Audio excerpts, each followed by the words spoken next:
This next session is with Sam Ovens of Skool and also consulting.com. So he is great with masterminds. He is great with his new SaaS product that's coming out, and he really understands courses. It's a great session. Let me know what you think about it. This is coming from the Leveling Up Founders private event that I did in Los Angeles in August. Hope you enjoy. These info businesses make a lot of money, and you save up quite a lot of money very quickly, and then you notice there's not many opportunities to reinvest that money in the business, and then you're like, should I get into real estate? Should I get into, It caps out. Yeah. And there's not so much asset value, right? Mm-hmm. And that's the total opposite with a platform or software. However, they're very hungry on cash, like very expensive, and they don't make anywhere near the same amount of money, like initially, right? So I've been balancing the two, but I needed capital and I needed my time to build Skool. And consulting.com provided a lot of cash flow, but it also took up a lot of my time when it was making 36 million a year. It was just the only thing I could do. So I've been dismantling it and mostly just tweaking it and optimizing it to be, how can it make as much profit as possible with as little of my time as possible? And I've found an optimal configuration for it, which is there's only 3 people on the team and it's a mastermind, and there's 100 people in there paying 36 grand a year, and it can be run with 3 people, and it's, it can, on 3.6 mil rev, it'll make 3.2 profit, and I only needed, the total time commitment is about 1 week a year.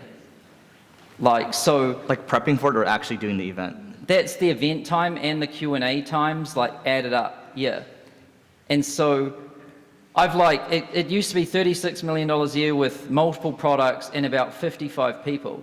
Now there's just 1 product, 3 people, and 4 million a year. So I'm making way less money now, but it's been to just get my time freed up so that I can build Skool. But it's worth it, right? Because what I tell people sometimes, it's okay, I used to poo-poo on the agency business because it's a service business, and then coaching or info. But at the end of the day, it's actually a funding mechanism every year for you to do what you're doing now. And that time commitment is, or the strategic thinking that you have now, that time that you have is actually, it's worth more than whatever the profit that you would have made from the 30, long term, right?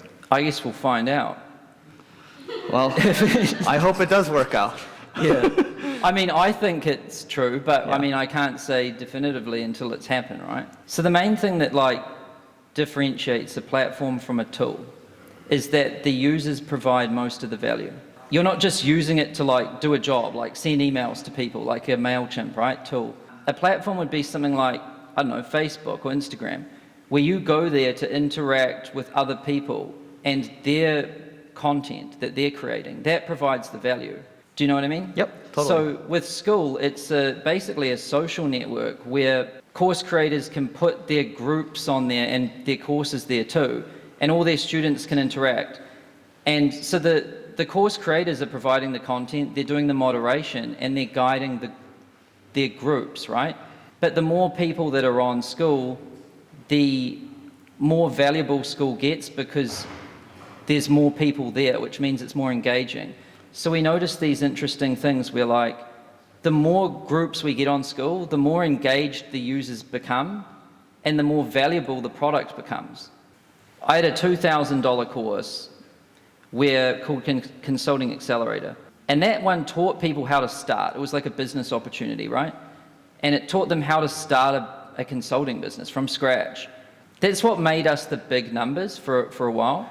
But then I was doing the higher ticket stuff where I was working with existing course sellers and helping them run their business better.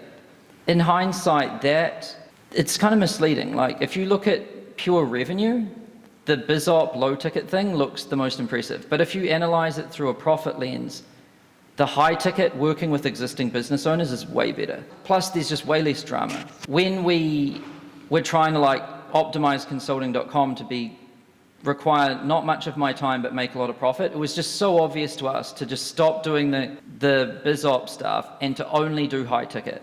How much is that mastermind, and what are the qualifications for that?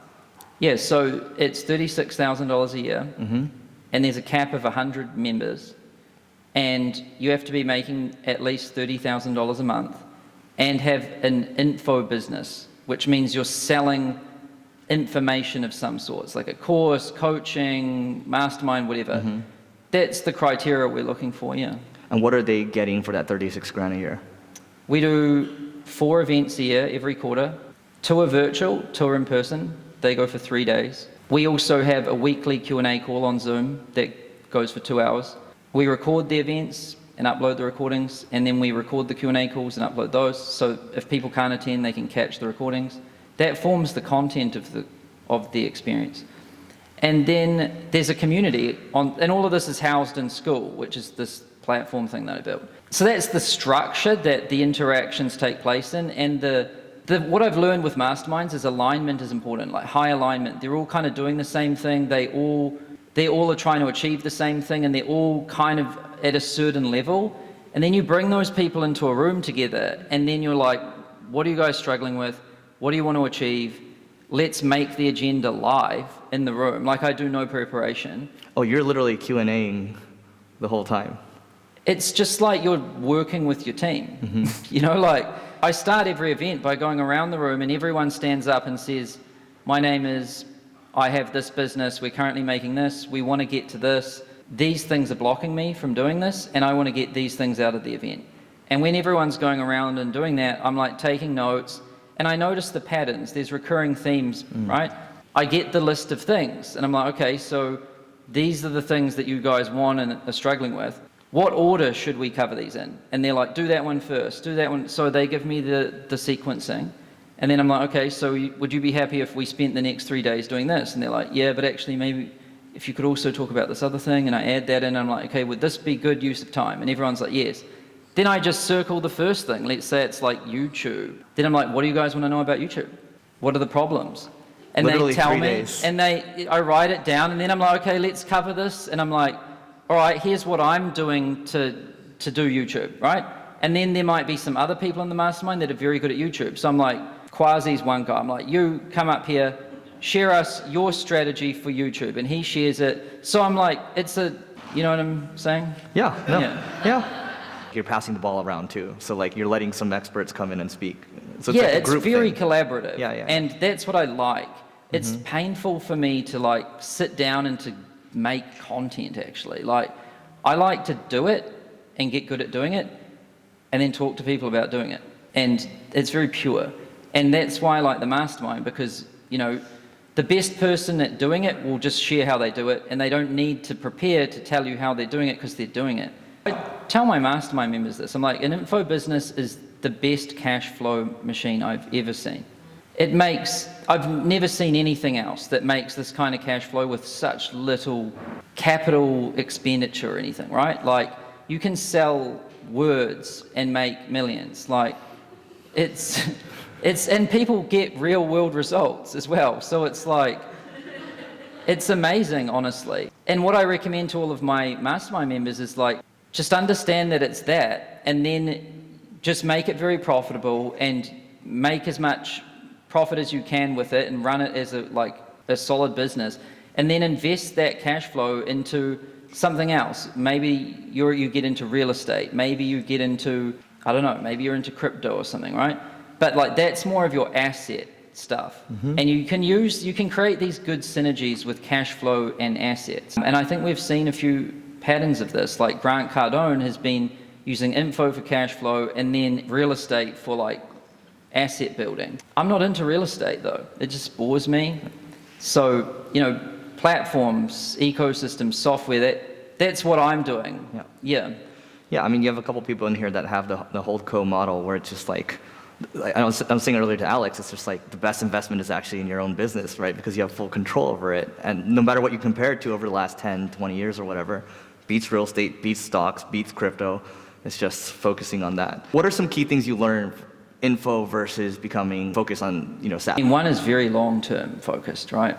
Like, you're making decisions. With software, I think the main difference is that you're building on top of the decisions that you made yesterday and you never escape them, right? So like, whereas with info, you throw stuff away all the time, you start over again, you do that all the time. And you're always, that's what I didn't like so much about it, is that you're never really building on top of stuff. You have to throw away, the amount of throwing away is high, and it's like there's a lot of quantity involved.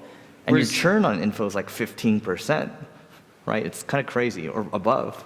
So yeah, but also people just get tired of a product. They want something new. So like you've got to just make a new product and a new product. Whereas with a platform, you don't escape what you build, like year one, right? Those decisions will come back and haunt you. Tech that, yeah. Yeah, so there's a lot of thinking, like deep thinking, and it's a lot of long-term thinking. A lot of the time, the feedback loop, you don't even know if you're doing the right thing for a few years. Whereas in info, you can do a split test and you know the answer like very quickly. The talent, like, oh my God. So much better, huh? But also so much more expensive and so much so much harder to find, right? So like, you spend a lot of your time just trying to find the right people, and most of your expense is your people. You're thinking in very long horizons, and then the cash flow of it, like it burns a lot of money before it makes much. So like, you've got to get comfortable with that, and you've got to be able to survive that. It's honestly like, it couldn't be more different. It's basically the opposite.